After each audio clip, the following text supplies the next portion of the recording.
And joining me now from London via Skype is Professor of International Law Ademola Abass. Good to have you join us, Professor Abass. Hello, good afternoon. Thanks for having me. I'm sure you have been watching the event that unfolding in Afghanistan, and we've had this conversation before all of this happened. Let's look at what has played out so far, where we are now. The Taliban is now saying that, look, they are a more moderate group right now. They are inclusive. They are willing to include women in the government. But we still witness people willing to leave, wanting to leave Afghanistan in their droves. Why do you think that is? Once again, thank you very much for having me. Yeah, look, you're right. It's a very important question because you would say, on the one hand, the Taliban are saying they are born again, they are good guys now, they've matured over time, they've gone beyond what they used to do in 1990, they should trust them and so on and so forth. But we still see droves of people, as you've said, surging towards the airport in a veiled attempt to be able to be airlifted by the United States. The question is why, which is a very right question to ask. Look, the truth is people do not trust the Taliban. Nobody can take their word to the bank and hope to catch a check on it, because what they are saying does not actually tally and it's not borne out with what they are doing on the ground. Don't forget that the U.S. troops currently in Afghanistan, Kabul, they are in Kabul, they are securing Kabul airport. Now, you have a lot of people who are outside Kabul airport who want to come into the airport to be airlifted, who have their documents, but who the Taliban are preventing from coming. That's number one. And number two, the same Taliban have been sacking schools and, shutting down schools and closing down works and sacking women from the street and telling them to leave works. So everything they are doing at the moment in the last few days does not tally with this image they are projecting that they are now good guys, that they've gone better, that we should trust them. So I think that is why people don't trust them. They're shopping around, they're looking for those who have served as interpreters to the U.S. Marines and the U.S. mission as a whole, to eliminate them, to take them out. So you do not expect ordinary Afghans to rely, or to place any reliance whatsoever on the words of the Taliban. I think it's because what the Taliban are doing on the street, in the provinces, and don't forget again, if you go back to before they even took Kabul on Sunday, what they were doing in the provinces does not tally at all with what they're saying. Nobody can trust them. So it's more like we hear what you're saying, but your actions are different. So we would rather leave the country than stay and find out if you have actually changed. Let's not also forget that this is like deja vu for the people of Afghanistan. The Taliban were in power. That group was in power in the 90s. We know them more as fighters and not necessarily as people who can hold a government together. So looking at what is playing out in a country that is war-torn, in a country that would need humanitarian aid from foreign countries, how well do you think that the Taliban can govern right now in Afghanistan? Precious, that's a fantastic question, because you've rightly pointed it out. The Taliban are not prepared. They're not schooled in the art of governance at all. They are mainly fighters. They fought the Soviets, they fought the Americans, they fought NATO, and so on and so forth. But however, don't let's forget, even when a lot of cabinet ministers fled the country with Ashraf Ghani, the former president, who is now in UAE, a lot of ministers still stayed behind. Some of them were retained by the Taliban. So that was a very smart move. The Taliban knew straight away when they came into Kabul a few days ago that they won't be able to administer, and there will be total breakdown from that point of view. So they retained a few trusted by them, a few trusted ministers, like the Minister for Interior, for instance, is still there. So that is one. So they will be relying on the apparatus of President Ghani's government to be able to project forward. And number two, even though the US and all the NATO allies are departing the country now, however, they still hold a bit of leverage over the Taliban. The Taliban know they do need international aid for them to be able to function, and that is because the country is again broke, and there's no way when you are sacking people from working, when you don't allow them to work, women are going to be pushed back to the background. You need a lot of resources to be able to run the government. So they understand that, and that is why they know they're going to be leveraging on whatever goodwill they have in whatever few countries. And you can count on China.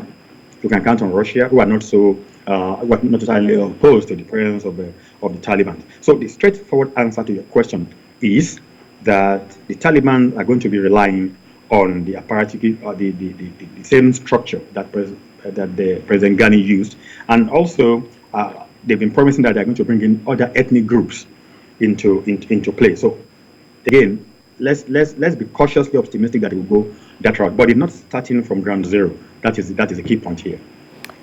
You mentioned the word leverage, especially as it relates to the international community, using that as a leverage with the Taliban to make demands. But let's look at the fact that the Taliban right now are a group looking for legitimacy. And legitimacy has always been a problem in Afghanistan. Ashraf Ghani did not also have a legitimate government, especially with the issues with Abdullah. If the international community were to reach out to the Taliban and negotiate, will that legitimize the government of the Taliban? Well, that is a very important question, Precious. Yes, and it's a very tricky one. Look, there is a difference between recognition of a state and recognition of a government. And incidentally, I had an opportunity to talk about this to the University of Colombo and a huge audience on webinar about 2 days earlier on. Afghanistan is a state recognized under international law, but the Taliban government is not being recognized yet. Now, whether it's been recognized or not, which is confer legitimacy, depends on a lot of political considerations, not purely legal. China is already saying, look, we are going to be looking at what the Taliban will do. They said, Russia came out and said we're going to be looking at what the Taliban will do to know whether we're going to do any deal with them or not. But mind you, U.S. at this moment is talking to the same Taliban authorities to allow them to be able to evacuate people. So when you're already talking to them, there's a level of legitimacy there. Yesterday in the British Parliament, Prime Minister Boris Johnson made it clear that he said, don't let's kid ourselves, there's a change of regime in Afghanistan. So whether you like it or not, we've got to recognize that there's a new government, there's a new sheriff in town in Afghanistan. Now, here is the thing. Western countries, NATO allies, US, UK, France, everybody was there. Now they're packing their leaving, but they do know that they did make a promise to the Afghan people. Now they are caught in between the rock and the rock and the hard place, in the sense that 20 years on the road, $2 trillion on the road, training 300,000 Afghanistan as members of armed forces, everything seems to have gone up in flame. But you still do know that it is in the geopolitical interest of the Americans, of the Russians, of the Chinese, but much more importantly, of South Asia, to make sure there is stability in Afghanistan. So because of that, whether you like it or not, a lot of countries are going to be stepping forward, pretty much quickly, I dare say, to be recognizing the Taliban. Let me quickly jump in there, because I don't want to lose that line of thought, which is quite interesting and important that you raised in terms of recognizing the Taliban. If the Taliban leadership have visited a few countries like China and Iran, and we know that Pakistan has a very huge influence on the Taliban. Do you think that we're going to see a split international community in terms of relations with the Taliban?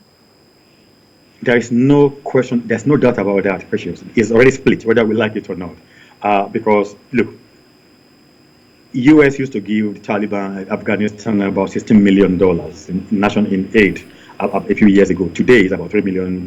They're going to draw down. UK wants to draw down. So they are moving to one side. Now, don't forget, Russia, China are going to capitalize on this vacuum that has been created by the chaos and the bedlam that has been foisted by the sudden departure of the West. Those two countries are going to capitalize on that to go to channel a different course. Pretty much with what they did in Africa here, after Liberia and Sierra Leone. Don't forget, when the Western world was insisting on, look, we are going to give you aid to rebuild your infrastructure, but we need to see your human rights records. Sorry, people who have been beaten, people who have been decimated, people who have been killed, people who have been destroyed, when they emerging from a brutal civil war, in this case, Afghanistan, a very long one for that matter, the last thing on their mind, I'm not saying you should not ask for human rights record, but the last thing on their mind is not somebody sitting down in New York or in London dictating to them that unless you maintain human rights, we're not going to give you money to rebuild your infrastructure. So that naturally is going to divide the international community, among many other things. Another point is that U.S. today is licking its wound seriously. We're talking about $2 trillion here. We're talking about training 300,000 Afghan. And a few days before the collapse, don't forget, Afghanistan, Ghani was assuring the U.S. and the U.S. was reiterating the fact that the Afghan army will repel, will be able to stand and fight, but they buckled. That raises one question. and which is you can never buy the will to fight. You can put 2 trillion naira to do anything, but you can't buy the will to fight. For Afghan people, they must be able to fight themselves. So Absolutely. naturally, I just also, I mean, the promise was stability and security, as well as stability of the security situation in that country and stability of democracy. And right now, Afghanistan has none. There is no stable democracy. There is no security in that country. Let's look at the Doha Agreement. Is there anything in that agreement that the U.S. or the international community can use as leverage on the Afghanistan, on the Taliban, rather? Yes, look, Doha is one of the various agreements that you've seen so far in Afghanistan. And there's a lot built in the agreement itself without going into too much of nitty-gritty of that. But the truth is, don't forget, at the end of the day, it is strongly built in the agreement that whoever is going to govern, the Taliban must govern in accordance with international law and respect for human rights. And that is very, very key. And the worst fear that everybody has today about Afghanistan is what is going to happen to women and children. Look, we can deal with those who serve as interpreters, that is, general populace who work as interpreters or who did one kind of job or the other for the Americans and the NATO allies when they were there. At the end of the day, many of them are perfecting their papers, the document. And as you know, NATO claimed to have lifted 16,000 people in the last 5 days. As at yesterday, US claimed to have processed 6,000 people who are at the airport who are waiting to be evacuated. But the long term is there are 65,000 Afghans who actually worked for the NATO forces, who worked for the Americans in that particular time. So all of them, they are there. So the question is, all these will be some of them, not all of them, some of these will be evacuated eventually. But what of those who remain? Those are not going to be able to be evacuated from there. Can we use the Doha Agreement to police it? It comes down to political will, Precious. Does the international community today have the will to see the component of Doha Agreement and go beyond Doha Agreement, the component of international law, the regime of international humanitarian law, the regime of human rights law? Would they have the will to bring it with full force on the Taliban? Whether you like it or not, it comes down to how the West will be able to talk to the East, so to say. How the Americans, how the Britons, how the French are going to be able to sit down with the Chinese, sit down with the Russians and whoever and say, look, this is our challenge in Afghanistan. We must have let me use the word bipartisan within the Security Council. We must have a bipartisan approach to Afghanistan to make sure that fundamental human rights of Afghans are protected. And that goes beyond what is in Doha at the end of the day.